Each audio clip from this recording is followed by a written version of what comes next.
anyone who's called me or talked to me before on the phone, you probably hear me scribbling down notes constantly.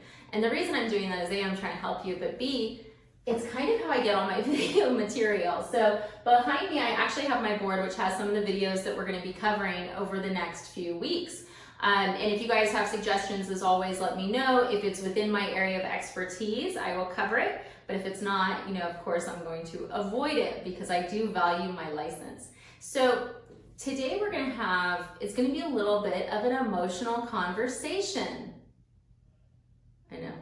I'm not really an emotional type, so, okay.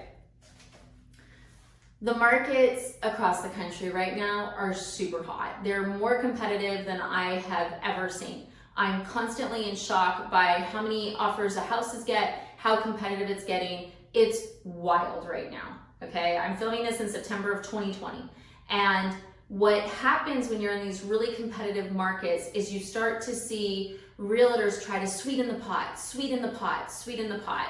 And they're trying to do that in order to get their client's offer accepted, okay? Now, unfortunately, sometimes the sweetening of the pot is not in the consumer's best interest. And I spend a lot of my time right now talking to realtors about how what they're doing is harmful to the buyer and how it's not worth the risk. And then explaining to the client, hey, look, this is what could happen. I do not advise you doing this. And what happens a lot is, because I'll hear from the realtors, well, they really want it. They said they'll do anything. It's a house, okay? It's a house. If someone had your kid hostage, then do anything you have to do to get that child. But for a house, no, guys, let's circle back, all right? Take a deep breath. I'm working on my breathing. And center, okay? It's a house. I can't say that enough. It may seem like the perfect house, the most magical house. Oh my God, I have to get this house. If I get this house, I'll swim laps. Every morning I'm gonna be ripped, right? It's a house, okay? It is a financial transaction. It is probably the largest financial transaction you will make in your life. You need to treat it unemotionally. And I always make this joke with my husband. I'm like, I want to talk to Business Mark, right? My husband's name's Mark, because Business Mark is incredibly analytical and understands finer points super quick. Like, he's a genius. Emotional Mark, you know, he's a dude, right? He's a guy. I like Business Mark, okay? He might kill me for this video, but he's a guy. So you gotta look at your house that same way. The emotional part of how much you love it. Oh my God, I could get a white couch, it'd be so cute. I could Instagram it here, I could do that. This, garbage. Those are the thoughts of your money dying. Yes, I stole that from Mr. Wonderful, but those are the thoughts of your money dying. Yeah, anytime you start romanticizing a house, you are losing power. You're losing the power to protect your family financially. You are losing your power to negotiate the deal, and you are losing power to make a wise, educated decision. Got it? Do not lose your power. And don't let anyone take it from you. This is a weird video, right? I don't know, it might be the dress. Okay, so what's too much? What's too much? Well, we talk a lot about being honest, ethical, and transparent, right? We talk about that a lot on this channel. I now refer to myself as the royal we. And the thing about that is you should be honest, ethical, and transparent with your offer. Yeah, the offer you write on the house. So this is the offer that's presented to the seller. Now, if you want to have a good transaction, you need to be honest with the seller. You don't want to start the transaction as a desperate liar. And that's what we see realtors encouraging people to do a lot. So much so that I kind of thought about doing this video, but Julia on my team texted me 4 times and said, do it now. I can't take it, for the love of God, it needs to stop. So here's the deal. When you're writing a purchase contract, make sure your realtor goes through everything with you. You need to understand the contingencies, and you need to understand what can happen to you if you don't meet those contingencies. Now, something I'm seeing a lot of, and this is more central than California. You know, I don't see a lot of this in Texas. Thank you, Texas realtors. Love you. And there's other parts of the country where we don't see this madness, but we see a ton of it in California. And so what the realtors will do is they'll tell us, oh yeah, we need to waive the loan and appraisal contingency. So what they're saying is, as part of the contract, normally it will say like you have 17 days to get full loan approval, 10 days to get the appraisal and make sure it comes in at value. And they're saying they want to remove those protections from the contract. Okay? Those protections are for you. So they want to remove those. But here's the thing. So besides potentially harming you, it's not honest to the seller. No, because if you're getting a loan, right? Well, you do need loan approval in order to close on the house. The only way you could actually waive loan and appraisal is if you had enough money in your bank account to buy the house with cash. That's the only way you really don't meet those contingencies. And a realtor would say, well, they don't have to have the cash, but if they don't meet it, they just lose their earnest money deposit. Do you guys want to lose your earnest money deposit? Did the realtor tell you the ramifications of waiving the contingencies? I mean, if they walk you through it and you're willing to get the risk, great.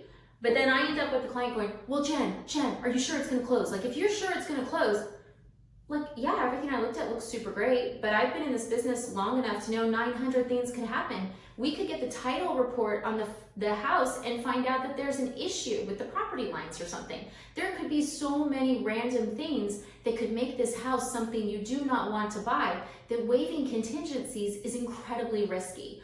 I would throw it under not worth it, right? The business side of you should go, okay, this is not worth it. The emotional side of you is probably like, okay, I know Jen will pull it off. We'll just do it. We'll just take the risk. We can do it. No. Business. Emotional? Bye. Emotions are for after you're in the house. You can have emotions then. Prior to that, you need to lock them up in a box, put the box underneath your desk, and do not open it until you are done buying a house. Emotions are your enemy. Seriously. Okay. So, waiving contingencies, that's a problem. The desperate seller. Okay, buyer, excuse me. So the other thing we're seeing, I actually had a realtor ask me to provide the borrower's pay stubs and W-2s as part of their offer. Yeah.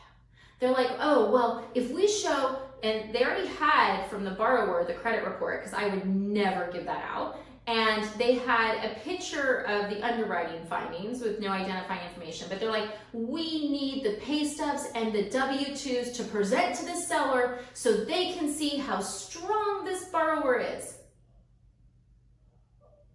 Guys, okay. So I don't know about you, but like identity theft is kind of a big thing right now. Having your personal information stolen and being like electronically wiped out is a thing. So why in the world would you ever let someone look at that information? Why? I'm not going to send my pay stubs or my W-2s to a bunch of random realtors. Like, none of these people are background checked for financing. None of them. They're not lenders. So if they're telling you, oh, your lender's so rude, she won't give me pay stubs and W-2s. Yeah, no, I won't. I'm never going to give a borrower's personal financial information to anyone. I could lose my license, and beyond that, it's stupid. Why would we do it? But they're trying to sweeten the pot. Once again, they're trying to sweeten the pot. So they're trying to get you to give up any of your protections, and then at the same point, they're trying to say, oh, and by the way, here, let's show them how good you are. That's how it's sold to you. And I hear that and I'm like, oh my God, you're giving out an identity theft package. What the hell are you doing? So no, we're not going to do that either. If you have a lender, guys, if you're working with a lender that is giving out your pay stubs, W-2s, credit report, and all that stuff to realtors, you need to dump them and report them to the CFPB. I am not kidding. Actually, not the CFPB. This would be an NMLS reporting. No one should be giving out your personal information. If you choose, and we do see proof of funds as a requirement across many states, like they want to make sure you have enough money for the down payment. That's fair, but all of it shouldn't come from me. It's not I'm not sending it. You have to send it and black out all your identifying information. All of it, because once again, it's your personal information. I can see why a seller would want to make sure you have a down payment, but pay stubs, W-2s, credit reports, underwriting findings, none of these people know how to read it. You're just giving them information that could put you in harm's way. Do you know how hard it is once your identity has been stolen to get your life back? Yeah, we'll do a video about that. It didn't happen to me, but I've had lots of people crying to me over the years telling me their stories, and they are horrible, horrible. Okay, steering you to a specific lender. Okay, so steering you to a specific, I can talk, I swear. A specific lender's another one. So we see this a lot where it's like you're already pre-approved and the realtor's like, oh, well, you have to work with my person. If you don't work with my person, we're never gonna get this house. It has to be with Paul. It has to be with Paul. What are Paul's rates? Like if Paul's rates are the same as mine or better, oh my God, go with him, please. Like I will give you my blessing. Anyone who's worked with me knows that if you guys find something better than me, I'm like, go with them. Like that's awesome, they're taking good care of you. A lot of times Paul's not. And they're like, well, you have to stay with Paul. Okay, so we waived our contingencies. You're being steered to a specific lender. Your personal information is going out to random people who aren't background checked or fingerprinted or have any real recourse. So is it worth it? Is it worth it? No, I don't think it's worth it. So guys, if you're looking at buying a house in a hyper-competitive market, which is what we are in, you need to turn off the emotional part. You need to just focus on the business part, okay? Remember, where are your emotions? Where are your emotions? They're under the desk in a box, yeah. Totally business, and you need to protect yourself. And if a realtor's saying, well, you'll never get a house then, well, then it's the wrong realtor. You know, we have realtors. I was talking to a gal the other day, and I actually said to her, I said, thank you so much for being good at what you do and taking good care of the client.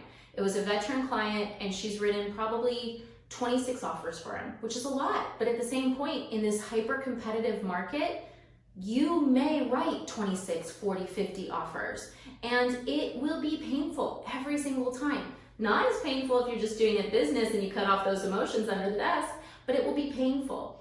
And I said to her, I'm like, you know, you're really, you know, going at it and everything else. She's like, Jen, it's going to happen. It's going to happen. I want to do it for him. I'm going to be the realtor that does it. We're just going to keep on going at it. And she will succeed, and that client will love her for life. And I will send her business, because anyone that works that hard for their client and doesn't sacrifice them to get the deal, that's a good person. So I hope this was helpful. I know it was a little bit long. If you have questions or comments, as always, reach out. I'm licensed in so many states. Please, if you need a loan quote, call us. You'll talk to one of the gals on my team or myself. And thank